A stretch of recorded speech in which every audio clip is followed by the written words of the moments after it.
So good morning guys. तो चलिए start करते हैं आज के यानी कि 6 जुलाई की इंपॉर्टेंट करंट अफेयर्स को।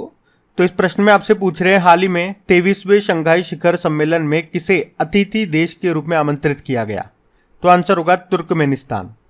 देखो, आपको ये तो पता है कि 2023 में शंघाई कोऑपरेशन ऑर्गेनाइजेशन की अध्यक्षता ये भारत कर रहा है, और हमने कहा इस बार की इसकी थीम क्या रहेगी, तो towards a secure Shanghai Cooperation Organisation इसकी थीम हो गई, ये भी ध्यान रखना। और इस बार जो गेस्ट कंट्री है वो है तुर्कमेनिस्तान। ये 3 पॉइंट आपको याद रखने हैं। इस बार ये इसका 23वां संस्करण है, ये भी पॉइंट हो गया। देखो, शंघाई कोऑपरेशन ऑर्गेनाइजेशन की बात करते हैं तो इसकी जो स्थापना है ना, वो 1996 में हुई थी, जब इसमें 5 सदस्य देश हुआ करते थे, और तब इसका नाम शंघाई 5 हुआ करता था। और इसका नाम शंघाई कोऑपरेशन ऑर्गेनाइजेशन कब हुआ? 2001 में हुआ।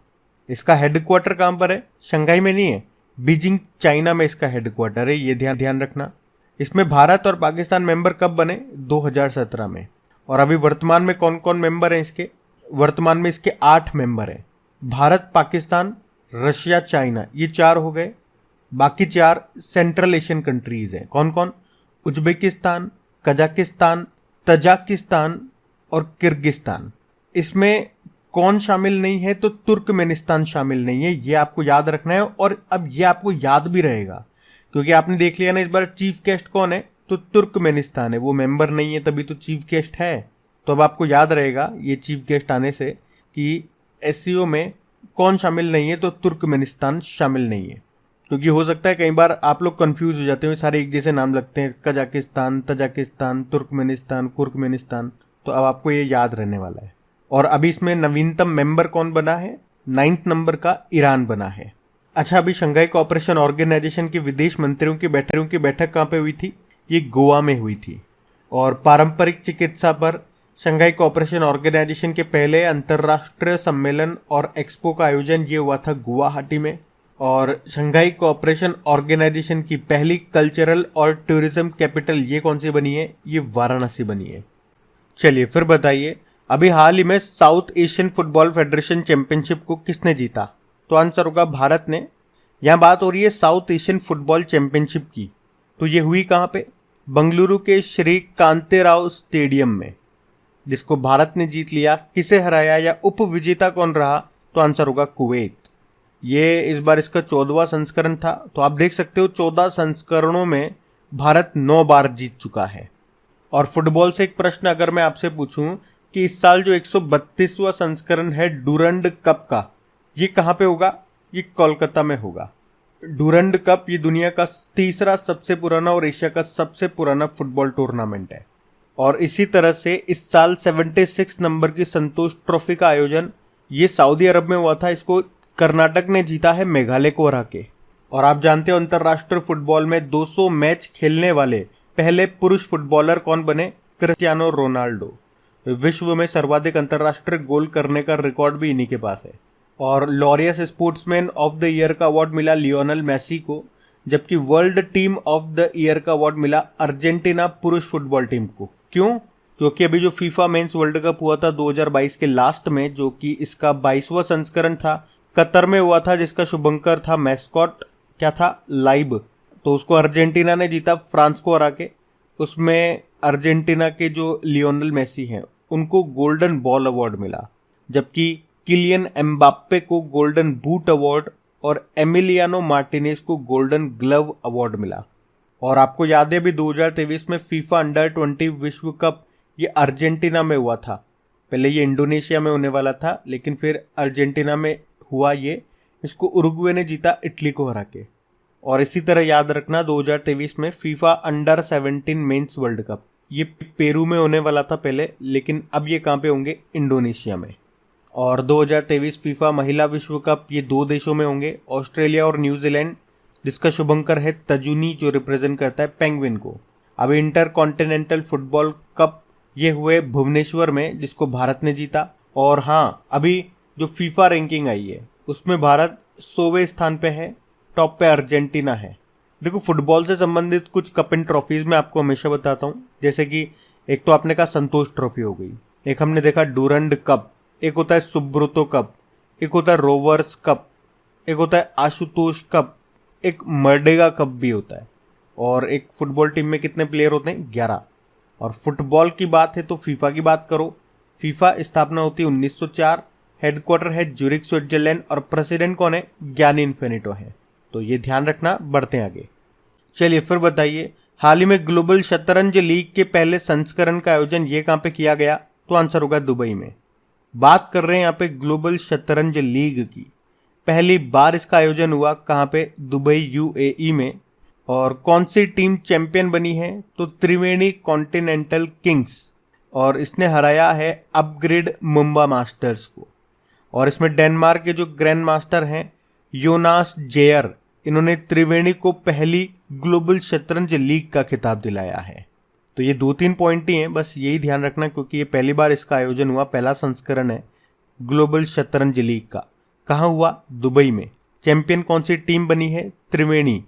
और किसको हराया? मुंबा मास्टर्स को।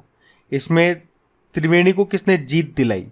मतलब इसके प्लेयर का नाम, डेनमार्क के ग्रैंड मास्टर हैं जिनका नाम है योनास जेयर, इन्होंने। आपको याद है अभी पुरुषों का जो आईपीएल हुआ था, इंडियन प्रीमियर लीग, इसको किसने जीता? चेन्नई सुपर किंग ने। 16वां एडिशन था, भारत में हुआ, गुजरात टाइटंस को हरा के। चलो आप कमेंट बॉक्स में लिख के बताओ, इसमें पर्पल कैप मिलती है ना, जो सबसे ज़्यादा विकेट लेते हैं उनको, और ऑरेंज कैप जो सबसे ज़्यादा रन बनाते हैं, तो ये दोनों कैप किसको मिली है ये आप बताओ। बाकी अभी पहली वुमेन प्रीमियर लीग, इसको जीता है मुंबई इंडियंस ने, हराया है दिल्ली कैपिटल्स को। और इसमें मुंबई इंडियंस की कप्तान कौन है? हरमनप्रीत कौर। आपको याद है पहली बार ही अभी प्रीमियर हैंडबॉल लीग भी हुआ था। कहाँ पे हुआ था? वो जयपुर में हुआ था। इसको महाराष्ट्र आयरनमैन टीम ने जीता है। तो इस तरह से ये लीग भी ध्यान रखनी है आपको। बाकी बात तो शतरंज की हुई है ना, तो हमारे पहले ग्रैंड मास्टर का नाम क्या है? विश्वनाथ आनंद है। इनकी पुस्तक है माइंड मास्टर, मतलब इनकी ऑटोबायोग्राफी। और इन्हें ही पहली बार 1991-92 में राजीव गांधी खेल रत्न पुरस्कार मिला था, जिसे अब मेजर ध्यानचंद खेल रत्न पुरस्कार कहते हैं। इसमें पुरस्कार राशि को 7.5 लाख रुपए से बढ़ा के 25 लाख रुपए कर दिया गया। और 2022 का ये पुरस्कार मिला है अचंता शरत कमल को। इनका संबंध टेबल टेनिस से है, तमिलनाडु से है, ये ध्यान रखना। बाकी पहली महिला ग्रैंड मास्टर का नाम एस विजयलक्ष्मी है। वर्ल्ड चेस डे 20 जुलाई को मनाते हैं। भारत में पहली बार चेस एकेडमी खुलेगी भुवनेश्वर में। 2022 में हमने देखा 44वां फिडे शतरंज ओलंपियाड पहली बार भारत में हुआ, चेन्नई में। शुभंकर है थम्बी, उसको उज्बेकिस्तान ने जीता। और इसका अगला एडिशन जो 2024 में होगा वो हंगरी के बुडापेस्ट में होगा, और 2026 वाला उज्बेकिस्तान में। अच्छा, जो आपका चेस बोर्ड होता है जिसमें आप चेस खेलते हो, कभी देखा उसमें नंबर ऑफ स्क्वायर्स कितने होते हैं?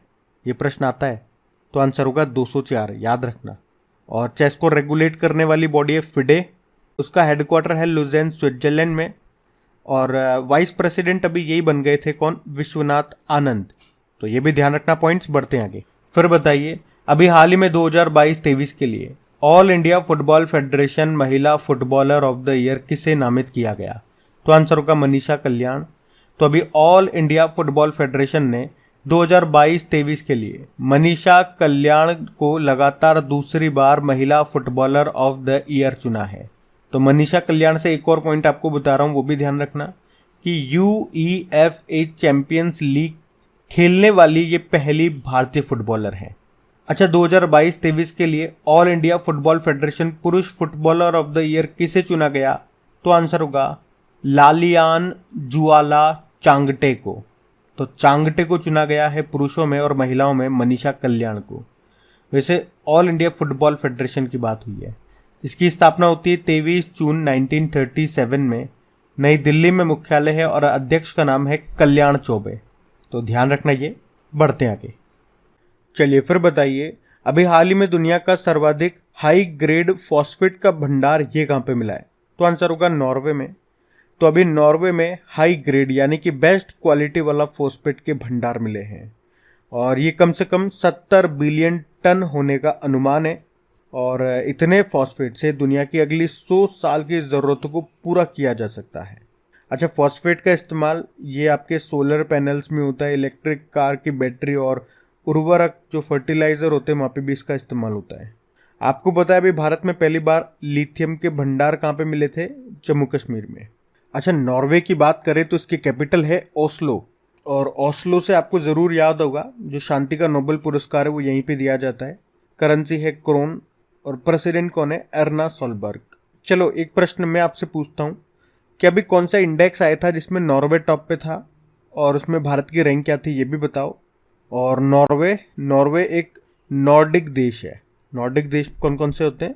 Nordic countries, Norway, Sweden, Iceland, Denmark और फिनलैंड। अब आप बताओ बाल्टिक देश ये कौन कौन से होते हैं? हम बढ़ते हैं आगे। चलिए फिर बताइए, अभी बैंक ऑफ बड़ौदा के एमडी सीईओ के रूप में अभी किसे नियुक्त किया गया? तो आंसर होगा देवदत्त चंद को। तो अभी देवदत्त चंद को बैंक ऑफ बड़ौदा का एमडी सीईओ नियुक्त किया गया है। उन्होंने किनका स्थान लिया? संजीव चड्डा का स्थान लिया है। देखो बात है बैंक ऑफ बड़ौदा की, इसकी स्थापना होती है 1908 में। हेडक्वार्टर है वडोदरा गुजरात में। और किन दो बैंकों का विलय हुआ था बैंक ऑफ बड़ौदा में? तो आंसर होगा विजया बैंक और देना बैंक का। इसकी टैगलाइन होती है इंडियाज इंटरनेशनल बैंक। बाकी अभी बैंक ऑफ इंडिया के एमडी सीईओ बने Rajnish Karnataka. AU small finance bank के बने थे संजय अग्रवाल, और एक्सिस सिक्योरिटीज के बने थे प्रणव हरिदासन। तो ये नाम भी ध्यान रखना, बढ़ते हैं आगे। फिर बताइए, अभी हाल ही में आसिक्स क्या है? ये जापान की एक स्पोर्ट्स शू बनाने वाली कंपनी है। और आपसे पूछ रहे हैं अभी आसिक्स इंडिया ने किसे अपना ब्रांड एम्बेसडर बनाया? तो आंसर होगा श्रद्धा कपूर को। तो अभी आसिक्स इंडिया ने एक्ट्रेस श्रद्धा कपूर को अपना ब्रांड एम्बेसडर बनाया है। बाकी आपने देखा था अभी गुची की ग्लोबल एम्बेसडर बनी थी आलिया भट्ट, और रैंगलर ब्रांड के ब्रांड एम्बेसडर बने थे स्मृति मंधाना। जबकि सोनी स्पोर्ट्स नेटवर्क ने अपना टेनिस एम्बेसडर बनाया था सानिया मिर्जा को। और सचिन तेंदुलकर, अभी महाराष्ट्र सरकार ने मौखिक स्वच्छता अभियान के लिए इनको स्माइल एम्बेसडर बनाया। और सचिन तेंदुलकर को याद होगा सेवलॉन इंडिया ने दुनिया का पहला हैंड एम्बेसडर भी बनाया था। जियो सिनेमा के ब्रांड एम्बेसडर बने थे सूर्य कुमार यादव और रोहित शर्मा। और यूनिसेफ इंडिया ने बाल अधिकारों के लिए राजदूत बनाया था आयुष्मान खुराना को। अभी सौरव गांगुली त्रिपुरा पर्यटन ने इनको अपना ब्रांड एम्बेसडर बनाया था। उससे पहले ये बंधन बैंक के और ड्रीम सेट गो के भी बने थे। और महेंद्र सिंह धोनी नावी फिनटेक के, गरुड़ एरोस्पेस के और वायाकॉम 18 के ब्रांड एम्बेसडर बने। तो ध्यान रखना ये नाम, बढ़ते हैं आगे। चलिए फिर बताइए, अभी हाल ही में केंद्र सरकार ने वर्ल्ड ट्रेड ऑर्गेनाइजेशन में भारत के स्थायी प्रतिनिधि का कार्यकाल बढ़ा दिया। नाम बताओ। ब्रजेंद्र नवनीत। तो वर्ल्ड ट्रेड ऑर्गेनाइजेशन में जो भारत के स्थायी प्रतिनिधि हैं वो हैं ब्रजेंद्र नवनीत, और अभी केंद्र सरकार ने इनका कार्यकाल 9 महीने के लिए बढ़ा दिया है। तो नाम न्यूज में है तो ध्यान रखना। और इसी तरह एक प्रश्न और बनेगा कि संयुक्त राष्ट्र यानी कि यूनाइटेड नेशन में भारत की स्थायी प्रतिनिधि परमानेंट रिप्रेजेंटेटिव कौन है? तो आंसर होगा Ruchira Kamboj. World trade organisation की स्थापना होती है 1995 में। हेडक्वार्टर है जेनेवा स्विट्जरलैंड में। और इसकी पहली महिला डायरेक्टर जनरल कौन है? नागोजी ओंकाजाईवेला। ये नाइजीरिया से हैं। आप जानते हो अजीत कुमार मोहंती अभी परमाणु ऊर्जा आयोग के अध्यक्ष बने। सिद्धार्थ मोहंती एलआईसी के चेयरमैन बने। तो अनंत माहेश्वरी ये नेस्कॉम के चेयरमैन बने। ध्यान रखना ये, बढ़ते हैं आगे। फिर बताइए, अभी हाल ही में किसने 6ठी युवा महिला राष्ट्र मुक्केबाजी चैंपियनशिप को जीता? तो आंसर होगा हरियाणा ने। तो युवा महिला राष्ट्रीय चैंपियनशिप 2023, इस बार ये इसका 6वां संस्करण था, जो कि कहाँ हुआ? मध्य प्रदेश के भोपाल में। और इसको जीत लिया हरियाणा ने। हरियाणा ने 8 गोल्ड 1 ब्रॉन्ज मेडल के साथ इस चैंपियनशिप को जीता है। इसमें दूसरे स्थान पर उत्तराखंड रहा 3 गोल्ड और 1 सिल्वर के साथ, और तीसरे पे दिल्ली था। आपको याद है अभी पुरुषों की विश्व मुक्केबाजी चैंपियनशिप हुई थी ताशकंद उज्बेकिस्तान में। उसमें भारत ने 3 ब्रॉन्ज जीते थे और पदक तालिका में भारत चौथे स्थान पे था। और अभी महिला विश्व मुक्केबाजी चैंपियनशिप हुई थी नई दिल्ली में, इसी साल की बात कर रहा हूँ, जिसमें हमारे पास 4 गोल्ड मेडल आए थे। कौन लेकर के आई थी? निखत जरीन, स्वीटी बुरा, नीतू घनघस और लवलीना बोरगोहेन। वैसे अभी अंतर्राष्ट्रीय मुक्केबाजी संघ का उपाध्यक्ष बनाया गया किसे? अजय सिंह को। ये बॉक्सिंग फेडरेशन ऑफ इंडिया के प्रमुख भी हैं। अच्छा, अभी 2022 का BBC emerging Indian sports women of the year किसे चुना गया? नीतू घनघस को। वैसे इंटरनेशनल बॉक्सिंग एसोसिएशन का हेडक्वार्टर कहाँ पर है? लुज़ेन स्विट्जरलैंड में है, तो ये भी ध्यान रखना। बढ़ते हैं आगे। फिर बताइए, अभी हाल ही में वरिष्ठ पुरुष चयन समिति का अध्यक्ष किससे नियुक्त किया गया? तो आंसर होगा अजित आगरकर को। तो याद रखना भी बीसीसीआई ने अजित आगरकर को सीनियर पुरुष चयन समिति का अध्यक्ष नियुक्त किया है। अच्छा, अभी आपको याद है हमने एक फटाफट रिवीजन नाम से एक नया फैक्टर ऐड किया है, जिसमें हर दिन हम कुछ नया रिवाइज करेंगे। कुछ स्टैटिक होगा, कुछ टॉपिक वाइज करंट अफेयर्स कर लेंगे, जैसे कि अवार्ड्स, अपॉइंटमेंट्स, मिलिट्री एक्सरसाइज, कभी साइंस के क्वेश्चन ले लेंगे। मैंने आपको बताया भी है, लेकिन आज कुछ कारणवश वीडियो बनाने में लेट हो गए, तो मैंने शीट भी तैयार नहीं की है, तो उसे हम कल करेंगे। आज हम कल के करंट अफेयर्स का रिवीजन कर लेते हैं, ठीक है। तो पहला प्रश्न था, अभी WHO ने किसे कृत्रिम मधुरक को संभावित कैंसर पदार्थ घोषित किया? तो आंसर होगा एस्पोर्टम। फिर बताओ, अंतरराष्ट्रीय प्लास्टिक बैग मुक्त दिवस कब मनाया? 3 जुलाई को। फिर बताओ, अभी जुलाई 2023 में भारत का पहला स्वदेशी परमाणु रिएक्टर का संचालन कहां पे शुरू हुआ? गुजरात में, जो काकरापार न्यूक्लियर पावर प्लांट है वहां पे। अब बताओ, फूड एग्रीकल्चर ऑर्गेनाइजेशन के महानिदेशक फिर से कौन बन गए? Q Dongyu. और फिर बताओ, कैरेबियाई प्रीमियर लीग का हिस्सा बनने वाली पहली भारतीय क्रिकेटर कौन बनी? श्रेयंका पाटिल। और फिर बताओ, अभी डिजिटल सेवाओं के लिए किस बैंक ने प्रोजेक्ट वेव नाम से नई पहल शुरू की? Indian bank. फिर बताओ, अभी जुलाई 2023 में किसने महाराष्ट्र के उप मुख्यमंत्री के रूप में शपथ ली? अजीत पवार। फिर बताओ, कोल इंडिया के नए चेयरमैन कौन बने? PM प्रसाद, यानी कि पोल्लावरप्पु मल्लिकार्जुन प्रसाद। और बताओ, भारतीय ने मोल्लोर्का ओपन में अपने करियर का पहला ATP टूर टेनिस खिताब जीता? तो आंसर होगा यूकी भांबरी ने। और आखिरी प्रश्न था कि केंद्र सरकार ने दुष्कर्म पीड़ित नाबालिग लड़कियों के लिए भी कौन सी योजना शुरू की? तो आंसर होगा मिशन वात्सल्य योजना। और गाइस, सेशन अच्छा लगा तो प्लीज़ लाइक कर देना और शेयर ज़रूर करना अपने दोस्तों के साथ में। क्विज बना करके अपलोड कर दी गई क्रैक एग्जाम एप्लीकेशन में, PDF भी मिल जाएगी। क्रैक एग्जाम एप्लीकेशन का लिंक नीचे डिस्क्रिप्शन बॉक्स में है। अब होमवर्क प्रश्न देखते हैं और सेशन एंड करते हैं। तो कल के वीडियो में आपसे पूछा था कि दुनिया का सबसे बड़ा रिफाइनरी कॉम्प्लेक्स ये कहाँ बनाया गया? तो आंसर होगा महाराष्ट्र में। आप सभी ने प्रश्न का बिल्कुल सही उत्तर दिया है। अब ये रहा आज का आपका होमवर्क प्रश्न।